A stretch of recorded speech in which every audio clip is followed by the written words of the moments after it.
La historia de Roma es la historia de una pequeña ciudad que, contra todo pronóstico, llegó a dominar un vasto imperio, transformándose a sí misma en un mundo y, finalmente, en una idea que sigue definiéndonos. Exploraremos el legado de esta civilización, rastreando su evolución desde sus humildes orígenes hasta su impacto perdurable en nuestra propia era. Somos herederos de Roma, en gran medida, aunque no siempre lo percibamos. Nuestra lengua española es una evolución directa de su latín. Gran parte de nuestro sistema legal y nuestros conceptos políticos derivan del derecho romano. El cristianismo, pilar cultural europeo, fue propagado por los romanos.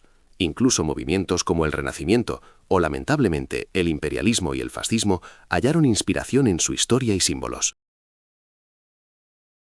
Roma nació en una ubicación estratégica, controlando un vado clave en el río Tíber y protegiéndose de los piratas del mar, mientras se beneficiaba de la influencia etrusca al norte y griega al sur. Su fundación, tradicionalmente datada en el 753 a.C., está ligada a la leyenda de Rómulo y Remo, amamantados por una loba, un mito que simboliza la disposición de Roma a integrar a extranjeros desde sus inicios. El año 509 a.C. marcó un punto de inflexión con la expulsión del último rey etrusco, Tarquinio el Soberbio, evento que dio origen a la res publica, la cosa pública, un sistema donde el poder, al menos idealmente, residía en el conjunto de los ciudadanos.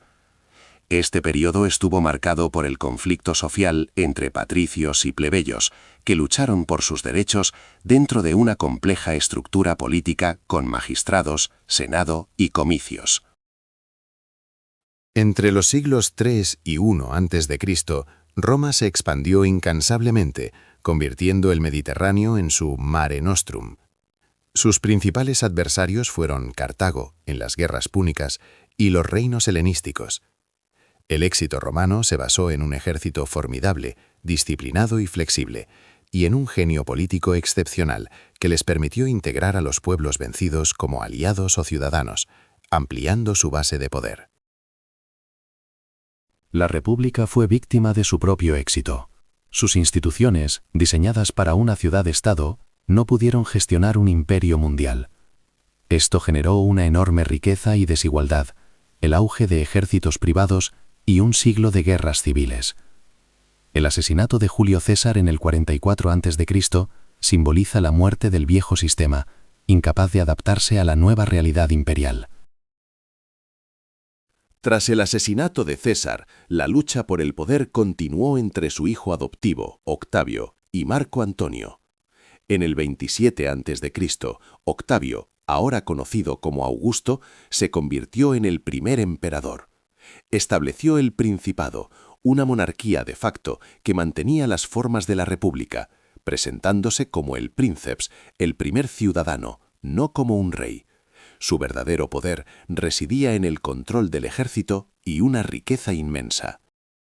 El Alto Imperio, que abarca los siglos I a III después de Cristo, fue un período de 200 años de paz y prosperidad, conocido como la Pax Romana. Esta estabilidad permitió un gran desarrollo económico y un proceso de asimilación cultural conocido como romanización. Las ciudades eran el motor de este proceso. Curiosamente, emperadores como Trajano, de origen hispano, fueron los primeros en venir de las provincias, mostrando la integración del imperio.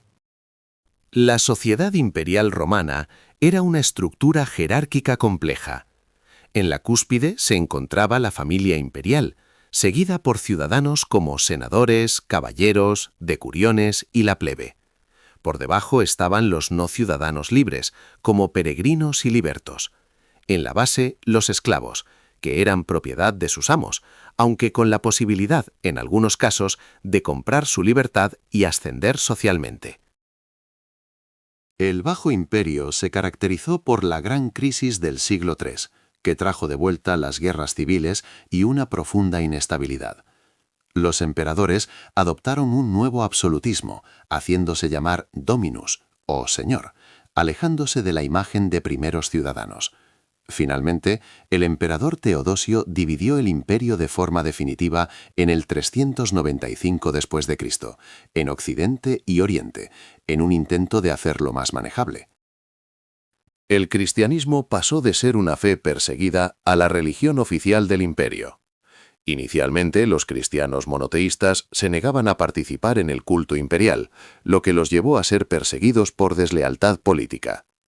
El cambio llegó con el emperador Constantino, quien a partir del 313 después de Cristo convirtió el cristianismo en la religión oficial del imperio, transformándolo en una fuerza unificadora y central para su identidad.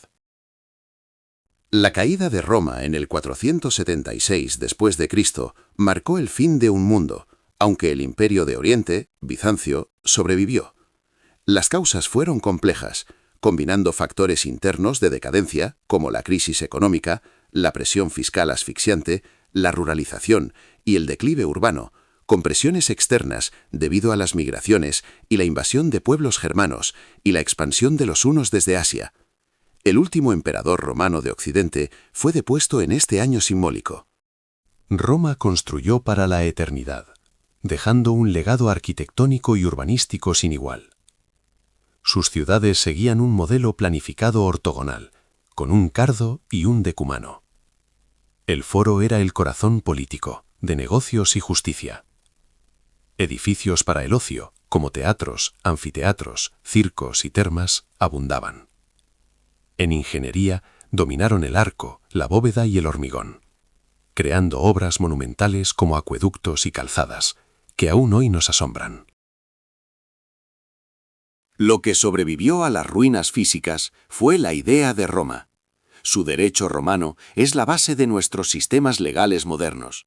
Las lenguas romances, incluyendo el castellano, catalán, gallego, portugués, francés, italiano y rumano, son legados directos del latín. Su ingeniería y arquitectura son un modelo para la construcción de civilizaciones. El cristianismo se convirtió en una fuerza cultural dominante, y la idea de república y ciudadanía inspiró revoluciones futuras. La herencia romana es compleja y multifacética, con luces y sombras, pero es innegable que esta herencia continúa viva, mirándonos desde los museos, desde los yacimientos arqueológicos y, lo que es más importante, desde el interior de nuestro propio pensamiento y nuestras instituciones. Roma sigue siendo una parte fundamental de quienes somos.